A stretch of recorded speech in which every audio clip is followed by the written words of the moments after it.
Neil Diamond, um homem forjado no frio da pobreza do Brooklyn, gravou seu nome no coração da música americana com nada além de um violão de $9 e uma alma que se recusava a ser silenciada. O mundo o conhece como a voz por trás de Sweet Caroline, uma canção que ecoou em estádios por gerações unindo milhões em alegria e memória. Ele é um dos artistas mais vendidos de todos os tempos, com mais de 130 milhões de discos vendidos em todo o mundo, 17 álbuns no top 10 e um lugar tanto no Hall da Fama do Rock and Roll quanto no Hall da Fama dos Compositores. Mas por trás desse legado esconde-se uma história não glamourosa, mas devastadora. 2 casamentos desfeitos, filhos que mal conheceu uma solidão tão profunda que a fama jamais conseguiu preencher o vazio. E agora, aos 84 anos, a doença de Parkinson transforma seus últimos anos em uma batalha travada com mãos trêmulas e equilíbrio precário. Antes de começarmos, se a música dele alguma vez lhe trouxe conforto em momentos difíceis, deixe um like como homenagem a um homem que transformou o sofrimento em arte sagrada, que sangrou no palco para que milhões pudessem se curar. Por trás do estrondo da fama mundial, esconde-se uma cruel verdade.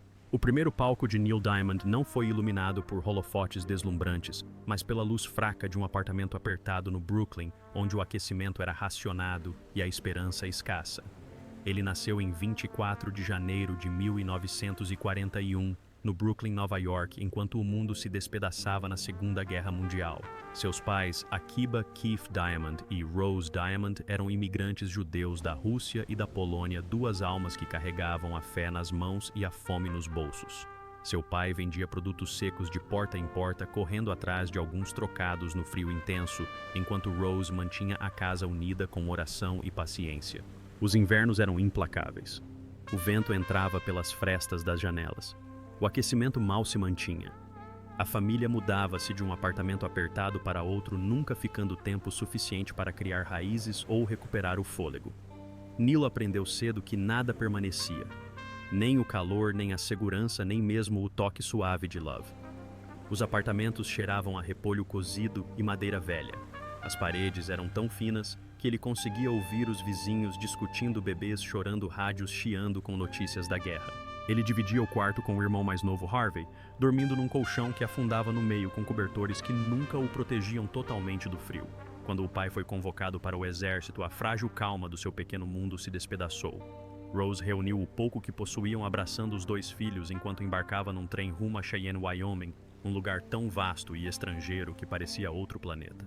A viagem durou dias, atravessando o coração dos Estados Unidos, passando por paisagens que Neil só vira em livros escolares. Quando chegaram, o céu do Wyoming se estendia mais vasto do que qualquer coisa que ele já tivesse visto e o silêncio era ensurdecedor. Não havia vozes familiares, apenas o assobio do vento e a dor da distância. À noite, enquanto sua mãe remendava roupas sob uma lâmpada fraca, seus dedos se movendo com precisão mecânica para ganhar alguns trocados a mais, Neil vagava até o cinema local. Ficava sentado por horas no escuro, assistindo aos cowboys cantores na tela, suas vozes firmes, seus corações inabaláveis. Gene Autry e Roy Rogers, homens que pareciam carregar o peso do mundo, mas o faziam parecer leve. Essas melodias o alcançaram de uma forma que as palavras jamais conseguiriam. Foi ali que ele aprendeu que uma canção podia tornar a solidão bela, que a música podia transformar o sofrimento em algo que as pessoas quisessem ouvir. Quando a guerra terminou e eles voltaram para Brighton Beach, o ar do oceano trazia sal e promessas, mas a luta continuava. Rose trabalhava como contadora. Akiba voltou a pedalar e Neil viu seus pais envelhecerem mais rápido do que o tempo permitia. Ele se tornou um observador, um garoto que sentia tudo profundamente. Enquanto outras crianças jogavam beisebol de rua, Neil rabiscava poemas em pedaços de papel tentando transformar a confusão em clareza. Aos 15 anos, tudo mudou. Um violão de $9, um presente de seus pais que mal podiam pagar, chegou no seu aniversário. Estava lascado, desafinado, com cordas que cortavam seus dedos quando ele pressionava com muita força. Mas para Neil era a salvação. Ele se sentava por horas à luz de um único abajur, aprendendo sozinho os acordes até que seus dedos sangrassem e calos se formassem como uma armadura. Naquele mesmo ano, ele escreveu sua primeira música, Hear Them Bells, para uma garota da escola. O que começou como uma paixão adolescente se tornou algo sagrado. A percepção de que a música podia fazê-lo se sentir visto, mesmo quando ninguém estava olhando. Anos depois, ele confessaria que não era um lar fácil, mas era repleto de amor e muito silêncio. Acho que a música se tornou a maneira que eu encontrava para me comunicar com o mundo quando as palavras não funcionavam. Da negligência, ele forjou a determinação. Da rejeição, aprendeu a rebeldia. Armado apenas com uma vontade obstinada e as cicatrizes da rejeição, Neil Diamond entrou na vida adulta sabendo que a sobrevivência exigia mais do que sorte, exigia sacrifício. Em 1958, o mundo esperava que ele se tornasse médico. Ele havia ganhado uma bolsa de estudos de esgrima para a Universidade de Nova York, cursando medicina com mão firme e coração inquieto. Enquanto seus colegas memorizavam mapas de anatomia e dissecavam cadáveres, a mente de Neil vagava para melodias. Ele carregava seu violão para todos os lugares, uma companhia constante que atraía olhares estranhos na biblioteca médica. Entre as aulas de fisiologia humana, ele escapava para Tin Pan Alley, aquele trecho lendário de Manhattan, onde a música americana era produzida. Violão na mão, batia nas portas das editoras musicais que cheiravam a fumaça de cigarro, tinta e ambição. "Posso tocar alguma coisa para você?" Perguntava, a voz trêmula de esperança, os olhos buscando ao menos um lampejo de interesse. Na maioria dos dias, a resposta era não. Aquele tipo de não, que não fecha apenas portas, mas também sonhos. Às vezes nem o deixavam terminar o primeiro verso. Muito lento, diziam, ou não era comercial o suficiente. Mas ele voltava no dia seguinte e no outro vestindo a mesma jaqueta esfarrapada, carregando o mesmo estojo de guitarra surrado. Cada rejeição acrescentava mais um tijolo à sua determinação. Cada porta batida, um lembrete de que a única que restava aberta era aquela que ele construíra para si mesmo. Em 1960, ele fez uma escolha que mudou tudo. Uma decisão que o assombraria e o definiria na mesma medida. Ele abandonou a faculdade faltando apenas 10 créditos para se formar um curso pelo qual seus pais haviam sacrificado tudo para aceitar um emprego de $50 por semana, compondo músicas na Sunbeam Music Publishing. A expressão no rosto do pai ao receber a notícia. Aquela mistura de decepção e incredulidade ficaria marcada para sempre na memória de Neil. Não era um emprego, era uma aposta com o destino.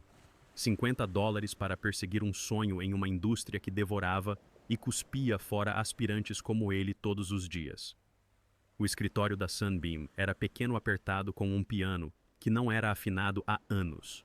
Ele dividia o espaço com outros escritores famintos, todos competindo pelas mesmas migalhas de atenção. Os invernos eram implacáveis naquele quarto sem aquecimento. Ele escrevia até as mãos ficarem dormentes e o estômago vazio, sobrevivendo à base de café e um sanduíche ocasional de uma lanchonete da esquina. Escrevia canções de amor, canções sobre desilusões amorosas, canções sobre lugares onde nunca estivera e sentimentos que conhecia muito bem. Triste demais, diziam. Estranho demais, pessoal demais. Ele era honesto demais para um mercado construído sobre imitação cru, demais para uma indústria que buscava polimento. Quando a Sunbeam o dispensou, após 16 meses, Neil se viu à deriva em Manhattan. Jovem, sem dinheiro e invisível. Seu mundo se resumia a um quarto alugado em um prédio que deveria ter sido interditado. Sua esperança a um sussurro que o mantinha acordado à noite. Ele vivia com 35 centavos por dia, cuidadosamente contados todas as manhãs, o suficiente para um café e um pãozinho, se a sorte estivesse ao seu lado e o padeiro lhe desse o pão do dia anterior. Algumas noites vagava pelas ruas apenas para se aquecer, observando a cidade que não se importava se ele prosperasse ou desaparecesse. Ele aceitava bicos, qualquer coisa para sobreviver. Trabalhou como garçom-cantor, se apresentou em um bar mitzvah por $20, compôs jingles para produtos que não podia comprar. Dormia onde a cidade o havia esquecido, acima de um ninho de pássaros em um depósito empoeirado que ecoava com jazz vindo de baixo, a música infiltrando-se pelo assoalho como uma canção de ninar. Sentava-se a um piano quebrado que alguém havia abandonado sua respiração, formando uma névoa no ar, e tocava até seus dedos sangrarem e o sol nascer. Eu escrevia, disse ele mais tarde, porque não tinha mais nada. Escrever era como respirar. Então chegou 1966, o ano que mudou tudo. Quando o destino finalmente lhe sorriu, um produtor chamado Jeff Barry e sua parceira Ellie Greenwich, lendas por direito próprio, ouviram suas demos e viram algo que o mundo não tinha percebido. Ouviram fome em sua voz, verdade em suas letras, algo que não podia ser ensinado ou fabricado. Contrataram-no para a Bang Records e em poucos meses Cherry Cherry explodiu nas rádios. A música tinha uma crueza, uma urgência que rompia com o pop polido que dominava o rádio. A música alcançou o 6º lugar na Billboard Hot 100, vendendo mais de 1 milhão de cópias em questão de semanas. De repente, Neil Diamond deixou de ser invisível. Estações de rádio queriam entrevistas, revistas queriam fotos, promotores queriam shows. Mas o sucesso teve um preço sobre o qual ninguém o avisou. A exaustiva agenda de turnês o afastou de sua primeira esposa, Jay Posner, sua namorada do colegial com quem se casou em 1963, quando ambos eram jovens demais para entender o significado de para sempre. Suas 2 filhas Marjorie e Ellen mal conheciam o rosto do pai por trás da fama, reconhecendo-o mais pelas capas dos álbuns do que pela memória. Ele perdeu os primeiros passos, as primeiras palavras aniversários que chegaram e passaram enquanto ele estava em outra cidade, outro palco, outra plateia. O mundo via uma estrela em ascensão. Mas por trás das câmeras, a verdade era outra. Um homem afogado em aplausos sem ar. Em 1972, Neil Diamond não era mais um compositor promissor, mas um fenômeno global. Só naquele ano ele vendeu mais de 5 milhões de álbuns, dominando as paradas pop e de música adulta contemporânea. Seus shows lotavam arenas de Nova York a Los Angeles com 20 mil pessoas cantando suas letras junto com ele, e sua renda ultrapassou os 2 milhões de dólares por ano. Uma quantia astronômica para a época, ele possuía uma mansão em Malibu com vista para o Pacífico, com pisos de mármore e pianos de cauda em todos os cômodos e uma garagem repleta de carros de luxo. O mundo via triunfo, riqueza e adoração. Mas por trás das cortinas de veludo e dos brindes com champanhe, Neil Diamond se sentia sufocado. Ele trabalhou incansavelmente gravando álbum após álbum, apresentando-se noite após noite até que sua voz falhou e seu corpo implorou por descanso. O isolamento era profundo. A fama descobriu ele construiu muros mais altos do que qualquer pobreza jamais poderia. Ele podia lotar um estádio com 50 mil vozes cantando suas músicas, mas voltava para um quarto de hotel vazio e se sentia completamente sozinho. Seu primeiro casamento desmoronou sob o peso de sua ausência. Jay pediu o divórcio em 1969, levando consigo suas filhas Marjorie e Ellen. Neil mal conseguiu lutar contra isso. Como poderia? Raramente estava em casa e quando estava em algum lugar completamente diferente, perdido em melodias e agendas de turnê. Seu segundo casamento com a assistente de produção Marsha Murphy em 1969 parecia um novo começo. Eles tiveram 2 filhos, Jesse e Micah, mas o destino tinha outros planos. Os mesmos demônios que destruíram seu primeiro casamento assombravam o segundo, as turnês incessantes, a necessidade obsessiva de criar a incapacidade de se abrir verdadeiramente para alguém. Em 1994, Marsha pediu o divórcio e o acordo custou a Neil 65 milhões de dólares, um dos maiores da história de Hollywood. O mundo viu um homem no auge da carreira com ingressos esgotados no Madison Square Garden por 10 noites seguidas. Mas por trás dos discos de ouro e platina, havia um pai que perdera os filhos 2 vezes, um marido que não conseguia amar e uma alma que se afogava no próprio sucesso pelo qual lutara tanto. O poder, como Neil Diamond descobriu, tem um preço devastador. Quando Neil Diamond subiu ao palco pela primeira vez em 1996 para apresentar o que se tornaria um de seus shows mais marcantes, as câmeras capturaram um homem no auge de sua forma, dominando a multidão com um carisma natural. Mas eles não conseguiram capturar a tempestade que rugia dentro dele. A culpa de 2 famílias destruídas, o peso das crianças que o chamavam de estranho. Sua filha Marjorie revelou mais tarde em uma entrevista que mal conheceu o pai durante a infância, que aniversários passavam sem a sua presença, que feriados eram passados esperando por um telefonema que raramente chegava. Ele era casado com a música, disse ela, e nós éramos apenas a plateia. A dor dessa verdade assombrou Neil por décadas. Ele tentou reconstruir esses relacionamentos, levando seus filhos aos seus shows, compondo canções como pedidos de desculpas. Mas o tempo, uma vez perdido, é um mestre cruel. Ele não retorna, apenas permanece. Enquanto o mundo celebrava sua música, Neil lamentava o preço que ela lhe havia custado. Então, em 2008, veio outro golpe. Sua amada mãe Rose faleceu. A mulher que o amparara durante a pobreza, que acreditara nele quando ninguém mais acreditava. Sua morte despedaçou algo profundo dentro dele. Ele cancelou datas da turnê, refugiou-se em sua casa no Colorado e por semanas não conseguiu cantar. Quando ela morreu, ele confessou mais tarde: uma parte de mim foi com ela. Os anos seguintes não trouxeram alívio.